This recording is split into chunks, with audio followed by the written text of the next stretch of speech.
La foi ne suffit pas. Préfacé par l'apôtre Roland Dallot. À travers ce livre, nous voulons amener chaque chrétien à prendre conscience que le Père est une personne orientée vers le résultat. C'est vrai qu'au travers de l'œuvre de Christ et de la foi qu'on a en lui, nous avons toutes choses pleinement en lui. Je ne vois pas ce chrétien, cette chrétienne qui dit qu'il ou elle a la foi, mais qui ne puisse pas s'occuper de sa nation.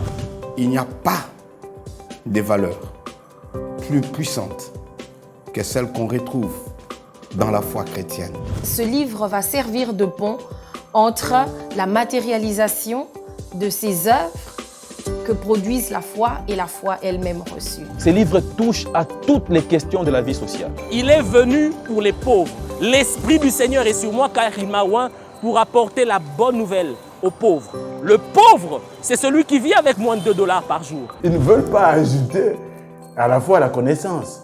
Et pour être témoin de Christ par la foi dans la société, la foi seule ne suffit pas.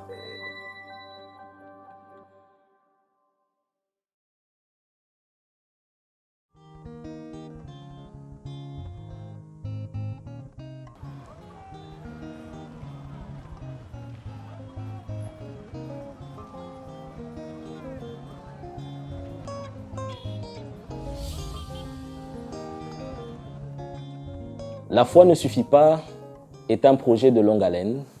C'est un projet que nous avons exécuté étape après étape pour permettre à l'Église de ce temps de la fin de recevoir ce message afin d'être apte à influencer notre environnement avec la puissance du Saint-Esprit dans tous les domaines. Le message qui est véhiculé à travers ce livre, La foi ne suffit pas, est un message qui a tendance plutôt à inciter chaque personne et surtout chaque enfant de Dieu à sortir de ses zones de confort, à sortir du milieu habituel qui est généralement le milieu des 4 murs de nos églises pour être témoin de Christ dans la société. Et pour être témoin de Christ par la foi dans la société, la foi seule ne suffit pas. Vous savez, même le Seigneur lui-même, quand il parle de son peuple, il dit « Mon peuple périt », il ne dit pas « faute de la foi », non, « faute de connaissance ». Ils ne veulent pas ajouter à la foi la connaissance. Lorsque nous lisons les Écritures saintes, ça augmente notre foi à croire dans des choses qui ont été réalisées dans des conditions impossibles. Notre foi n'est pas foi si elle n'est pas accompagnée des actions concrètes.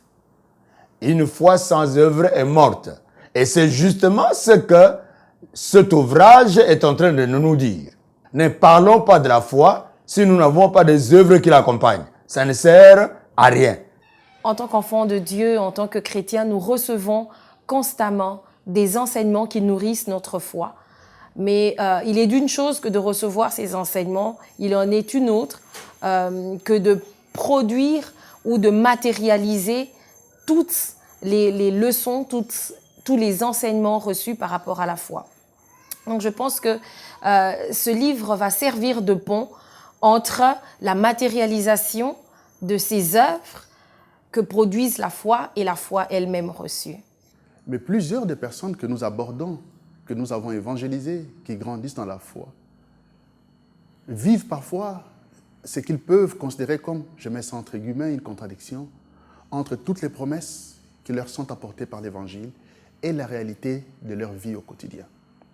Et cet ouvrage, justement, nous apporte les réponses qui peuvent nous aider, pour certains, à combler ces déficits qu'il y a entre l'espérance qu'ils avaient à une vie meilleure, accomplie, épanouie en Christ, et la réalité, entre guillemets, qu'ils semblent vivre à leur quotidien.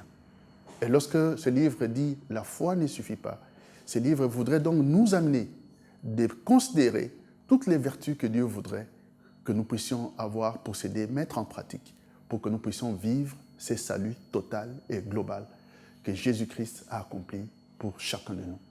Cette œuvre est un outil d'évangélisation qui permet de faire voir comme un produit qui vend réellement ou qui présente le puissant Jésus avec l'esprit et la parole d'inspiration, la révélation, l'inspiration qu'il peut apporter dans l'entreprise quotidienne, dans le vécu et dans les réalisations de tout un chacun de nous à travers notre passage sur cette terre, où que l'on soit, qu'on soit en Afrique, en Europe, en Amérique, en Asie, en Océanie, n'importe où, Dieu reste le même. Ces livres, c'est un livre, je dirais, c'est un livre courageux. Ce n'est pas un livre qui est venu nous penser, mais c'est un livre qui est venu, je dirais, penser comme on pense une blessure. Mais c'est un livre qui est venu, quelque part, nous booster, avec un titre provocateur, nous pousser à comprendre quel est notre rôle, quelles sont nos responsabilités, quels sont nos devoirs, en tant qu'individu, en tant qu'État, en tant que citoyen. Ces livres touchent à toutes les questions de la vie sociale.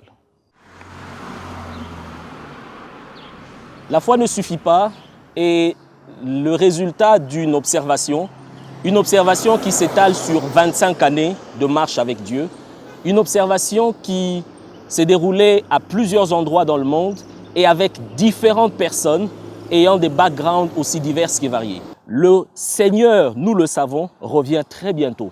Nous n'avons plus de temps. Il est important que l'Église révèle en ces temps de la fin la sagesse infiniment variée de Christ. Il est important que l'Église en ces temps de la fin se positionne pour ce réveil spirituel du temps de la fin. Et ce livre veut être un outil entre les mains ou à la portée du corps de Christ pour hâter ce réveil et qui, nous le pensons également, aura pour incidence de hâter l'avènement ou le retour de notre Seigneur Jésus-Christ. La foi est l'un des thèmes les plus importants de la Bible. Et l'auteur de l'Épître aux Hébreux a pris soin de la définir d'abord, avant de montrer à travers tout le chapitre 11 les conséquences de la foi. Ceux qui ont marché par la foi, qu'est-ce qu'ils ont pu accomplir?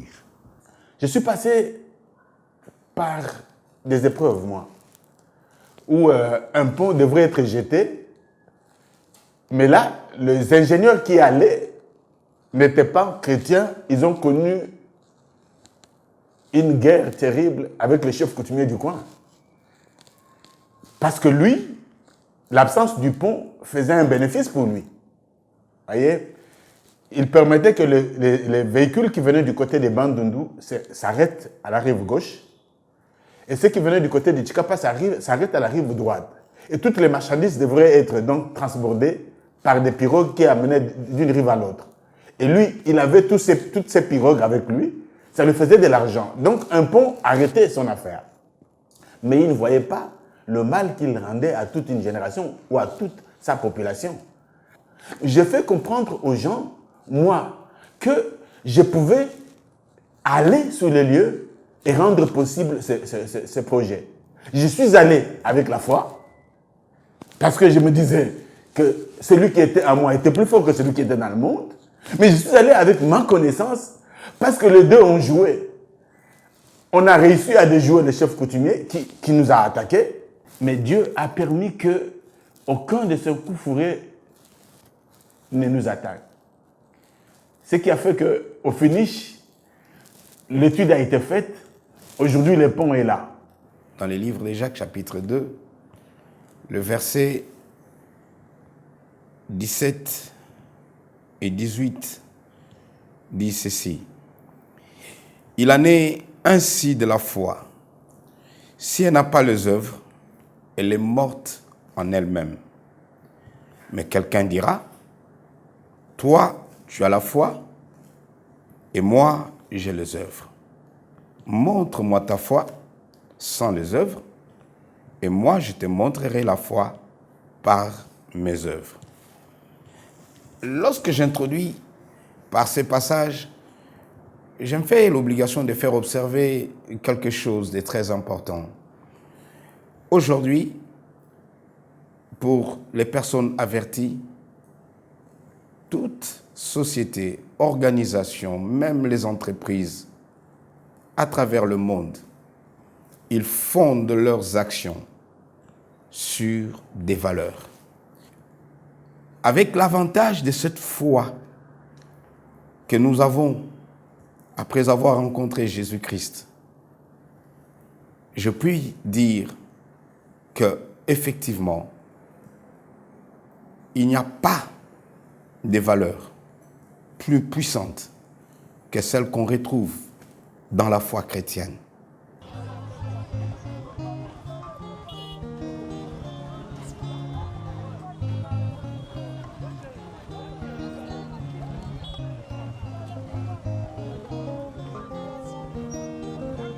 Ésaïe 61, versets 1, 2 et 3 nous dit, et c'est Christ qui parle, « Il est venu pour les pauvres. L'Esprit du Seigneur est sur moi car il m'a oint pour apporter la bonne nouvelle aux pauvres. » Le pauvre, c'est celui qui vit avec moins de $2 par jour. Le pauvre, c'est celui qui est dans l'informel. Le pauvre, c'est cette maman, c'est cette dame, c'est ce jeune homme. C'est cette personne qui n'a pas d'autres ressources que ce petit commerce. Mais ce pauvre-là a également besoin de ce message de la foi rendu concret dans sa réalité du quotidien à travers des outils pratiques qui l'aident à améliorer sa situation au quotidien. Et cela, les églises, vous qui me suivez, vous pouvez le faire. C'est vrai qu'au travers de l'œuvre de Christ et de la foi qu'on a en lui, nous avons toutes choses pleinement en lui. Mais c'est toujours Dieu qui nous conseille de posséder toutes ces vertus, de les mettre en pratique pour que nous ayons une foi accomplie. Chacun de nous a un don, mais ces dons, nous devons l'exercer avec foi. Ne pas laisser son don s'asseoir dans le tiroir parce que je suis chrétien et que le monde va me donner ce que je cherche en priant. Non. Je ma foi, je la prière et je mets en application le don que le Seigneur m'a amené pour le développement de ma nation et du monde. Je ne vois pas ce chrétien, cette chrétienne qui dit qu'il ou elle a la foi, mais qui ne puisse pas s'occuper de sa nation. C'est-à-dire obéir aux autorités établies, respecter la loi établie, parce que ça sont les œuvres de la foi. Quand quelqu'un a la foi, il croit automatiquement et de tout son cœur que toute autorité vient de Dieu. Il est temps que dans ce pays, qu'il y ait de chrétiens qui s'élèvent, qui se démarquent. Pas forcément en parlant en langue. Gloire à Dieu, nous parlons en langue. Gloire à Dieu, nous prophétisons. Gloire à Dieu, dans nos quatre murs, nous faisons autant d'exploits. Mais il est temps qu'au niveau de la société, que l'on puisse dire non, il est différent des autres. Pourquoi il est différent des autres? Parce qu'il regorge en lui et regorge en elle des valeurs profondes. Oui, la foi ne suffit pas, mais à cette foi, si nous ajoutons un certain nombre de valeurs, je pense que les choses iront pour le mieux dans notre nation et dans notre pays. Lorsque vous êtes saturé par la parole de Dieu, lorsque l'œuvre du Saint-Esprit est active dans votre cœur, vous changez votre façon de voir le monde. Vous changez votre façon de voir vos semblables. Vous changez votre façon de voir la société. Lorsque je pose mes regards sur la population congolaise, lorsque je pose mes regards sur ceux de ma génération, je ressens la même compassion que ressentait Christ. Parce qu'en réalité, lorsque je regarde mes semblables, et particulièrement ceux qui vivent dans la même société, dans le même pays que moi, j'ai conscience que nombreux d'entre eux ne mangent pas à leur faim. J'ai conscience que nombreux d'entre eux ne sont pas en mesure d'envoyer leurs enfants à l'école. J'ai conscience que nombreux d'entre eux ne savent même pas se soigner comme il faut. Ce n'est pas un livre écrit pour des personnes qui vivent au ciel. C'est un livre qui est écrit pour régler des problèmes réels, des problèmes quotidiens, des problèmes qui touchent à des millions de personnes à travers le monde. Mais il est encore beaucoup mieux d'agir parce que nos actions parlent. Nos actions, voilà ce qui reste dans la vie. Nos actions, voilà ce qui en réalité change le quotidien. Pénétrez ces livres, lisez-les et vous découvrirez que ça va vous révolter, que ça va vous pousser peut-être maintenant à penser autrement et à conseiller ces livres aux autres. Cet ouvrage est très important. Le thème tel qu'il est évoqué là-bas, très important. Parce qu'une foi sans œuvre n'est pas une foi, elle n'existe pas. La foi est à la base de notre soumission à Dieu. C'est parce que nous avons la foi que nous nous soumettons au Seigneur.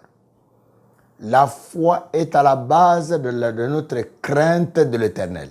Nous avions intérêt de nous remettre en question dans l'approche, dans la méthodologie, dans même les actes, les actions que nous menons et les comportements que nous avons tant dans nos entités sociales, entreprises, organisations, pour que nous puissions réellement être la tête et non la queue et d'être des personnes réellement distinguées et qui impactent et qui assurent la promotion du christianisme pour la gloire de notre Maître.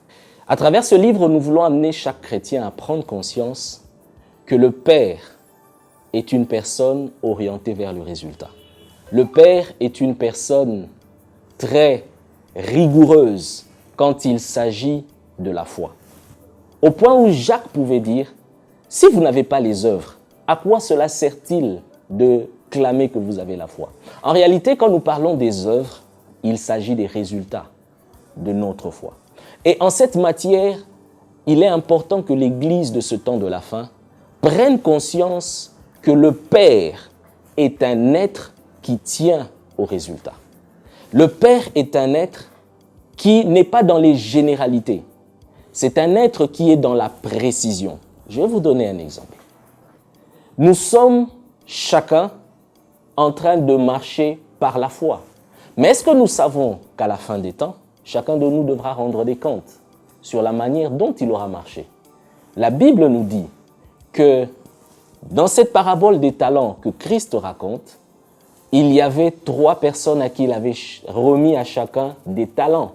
Et Dieu nous dit qu'après un certain temps, le maître revint et demanda des comptes à chacun d'entre eux. Et chaque personne qui avait reçu un talent est revenue pour rendre des comptes sur ce qu'il avait fait de chaque talent reçu. Et il était question de présenter le fruit qui avait été produit avec les talents. L'on nous dit que le premier a produit 5 sur les 5 qu'il avait reçus. Le deuxième a produit 3 sur les 3 qu'il avait reçus. Et le dernier qui avait reçu un seul talent n'avait rien produit.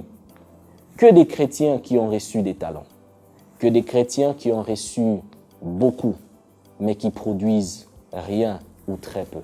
Si vous voulez que votre pays soit développé, travaillez. Faites-le comme si ce développement dépendait de vous et pas de Dieu. Si vous voulez que votre famille se développe, s'épanouisse, travaillez. Mettez-y votre cœur, comme si cela dépendait de vous et pas de Dieu. Si vous voulez que votre relation avec votre conjoint ou votre conjointe se développe et s'épanouisse, faites-le, comme si cela dépendait de vous et pas de Dieu. Si vous voulez que votre société, cette compagnie que vous gérez, se développe, cette église que vous gérez, grandisse et s'épanouisse, faites-le, travaillez, comme si cela dépendait de vous et pas de Dieu. C'est en cela que les résultats seront visibles à tous. Consacrez du temps à ce que vous faites et vos progrès seront également visibles aux yeux de tous. Et même, c'est en cela que les non-chrétiens reconnaîtront la force, la puissance, la sagesse du Dieu que nous servons et ils le respecteront. Que Dieu nous bénisse.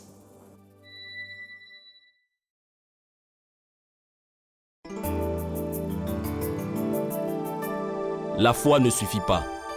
Préfacé par l'apôtre Roland Dallot. J'ai rencontré Prince Moubaké il y a 12 ans, en 2008, lors d'une réunion du Full Gospel Businessmen's Fellowship International. Et c'est alors qu'il était dans l'exercice des ministères. Depuis, nous avons tissé une relation assez profonde qui nous permet d'avoir des échanges à la fois francs et édifiants. Lors de ceci, j'ai appris à observer un sens élevé des réflexions ainsi qu'un bon discernement des choses spirituelles. Souvent, en l'écoutant, j'ai tendance à me remémorer ces paroles de l'apôtre Paul qui, mal comprises, peut faire penser à une certaine suffisance dans son chef alors qu'il écrivait aux Éphésiens ce qui suit. En lisant ces écrits, vous pouvez vous représenter l'intelligence que j'ai du mystère de Christ. Et la version Les Semeurs dit, en lisant, vous pouvez vous rendre compte de la compréhension que j'ai de ce secret qui concerne Christ. Éphésiens chapitre 3, verset 4. Il y a des gens à qui Dieu fait grâce d'avoir une faculté hors du commun et élevée de comprendre certaines choses. Et l'auteur de ces livres que j'ai appris à connaître et à apprécier en fait partie. Dans ces livres, la foi ne suffit pas. Au titre à la fois interpellateur et provocateur, vous allez vous rendre compte combien profonde est la réflexion que cet enfant de Dieu aux multiples casquettes nous apporte. À chaque page, au travers de chaque chapitre de ces livres très bien conçus et écrits dans un style très fluide, vous allez non seulement être défié, mais aussi interpellé. Ces livres, je vous les recommande vivement. Mais surtout, je voudrais qu'ils servent de manuels dans nos églises, dans les groupes de jeunes, parmi les laïcs, et pourquoi pas dans les classes d'affermissement. Car consciemment ou inconsciemment, à partir de la chair ou du pupitre, nous avons déformé, voire désorienté des générations de jeunes chrétiens par un message non équilibré. Puisse la foi ne suffit pas à être lue sous ses formes différentes par le plus large public. Que Dieu vous bénisse. Roland Dallot, apôtre et père des églises, centre missionnaire, Philadelphie. Nous vous invitons à rester connectés en vous abonnant massivement à notre chaîne YouTube, La foi ne suffit pas TV. N'oubliez pas de cliquer sur la cloche afin de rester connecté et de recevoir en temps réel toutes les notifications sur les informations que nous mettons à votre disposition. Merci de vous joindre à nous. Que Dieu vous bénisse.